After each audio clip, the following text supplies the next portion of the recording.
Assalamualaikum warahmatullahi wabarakatuh. Halo semuanya, perkenalkan nama saya Azim Lutifal. Saya merupakan siswi kelas 10 SMA Negeri 2 Tambun Selatan, Kabupaten Bekasi. Hari ini saya akan membahas mengenai hukum dan hak asasi manusia. Apa yang dimaksud dengan hukum? Secara leksikal, hukum adalah peraturan atau adat yang secara resmi dianggap mengikat yang dikukuhkan oleh penguasa atau pemerintah. Hukum juga meliputi aturan berupa undang-undang serta peraturan terkait, kaidah dalam masyarakat, dan keputusan yang ditetapkan oleh penegak hukum. Hukum menurut Hans Kelsen, hukum adalah sistem norma yang terdiri dari aturan-aturan yang berlaku untuk mengatur perilaku manusia dalam masyarakat.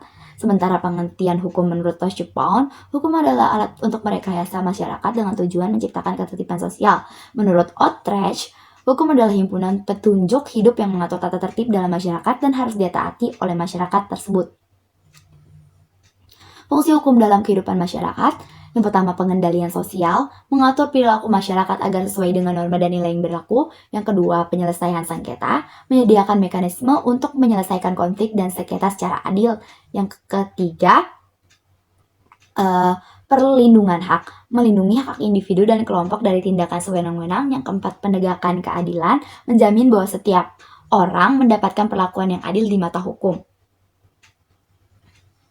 Contoh penerapan hukum dalam kehidupan sehari-hari seperti penggunaan sabuk pengaman saat berkendara untuk mematuhi aturan lalu lintas, pembayaran pajak oleh warga negara sesuai dengan ketentuan yang berlaku, penegakan hukum terhadap pelaku tindak pidana seperti pencurian atau penipuan. Lalu, apa sih perbedaan hukum tertulis dan hukum tidak tertulis? Hukum tertulis adalah hukum yang secara resmi ditetapkan oleh lembaga yang berwenang dan dituangkan dalam bentuk dokumen atau naskah yang dapat dibaca, seperti undang-undang, peraturan pemerintah, dan keputusan presiden. Hukum tidak tertulis adalah hukum yang tidak dituangkan dalam bentuk dokumen resmi, tetapi hidup dan berkembang dalam masyarakat sebagai kebiasaan atau adat istiadat. Contoh hukum tertulis seperti Undang-Undang Dasar 1945, Kitab Undang-Undang Hukum Pidana, dan Undang-Undang Perlindungan Anak. Sementara contoh hukum tidak tertulis itu seperti adat pernikahan suku tertentu, hukum adat mengenai tanah di Papua, kebiasaan perdagangan di pasar tradisional. Mengapa hukum tertulis dan hukum tidak tertulis dianggap penting? Hukum tertulis dianggap penting dalam kehidupan masyarakat karena dapat memberikan kepastian hukum dikarenakan saksi dan prosedurnya jelas serta mudah diakses oleh masyarakat. Sementara hukum tidak tertulis dianggap penting dalam masyarakat karena mencerminkan nilai-nilai budaya dan tradisi yang hidup dalam masyarakat dan membantu menjaga harmoni sosial di lingkungan tertentu. Lalu selanjutnya kita masuk ke materi hak asasi manusia. Pengertian hak asasi manusia menurut Thomas Hobbes. Hak asasi manusia adalah jalan keluar untuk mengatasi keadaan homo homini lupus, bellum omnium contra omnes, yaitu manusia dapat menjadi serigala bagi manusia lain. Keadaan seperti ini mendorong terbentuk perjanjian masyarakat di mana rakyat menyerahkan hak-haknya kepada penguasa. Sementara pengertian hak asasi manusia menurut Leo Levin, hak asasi manusia adalah hak yang melekat pada manusia yang tanpanya mustahil manusia dapat hidup sebagai manusia. Menurut Perserikatan Bangsa-Bangsa, hak asasi manusia adalah hak yang melekat pada semua manusia sejak lahir tanpa memandang ras, warna kulit, jenis kelamin, bahasa, agama, opini politik atau lainnya, asal-usul kebangsaan atau sosial, kekayaan, kelahiran, atau status lainnya.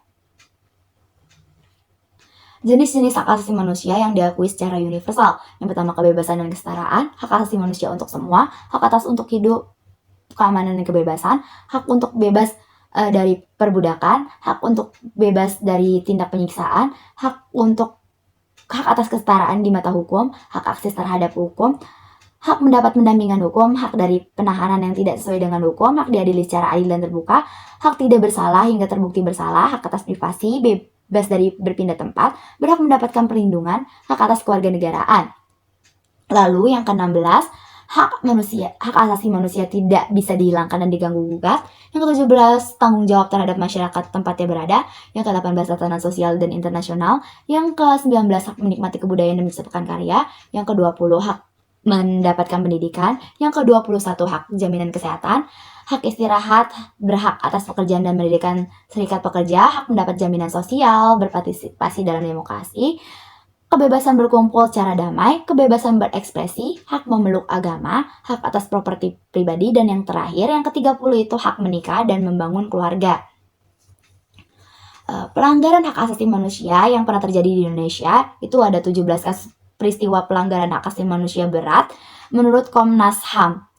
Antara lain peristiwa 1965 sampai 1966, penembakan misterius tahun 1982 sampai 1985, Talang Sari 1989, Trisakti, Semanggi 1 dan 2, dan yang lain-lainnya.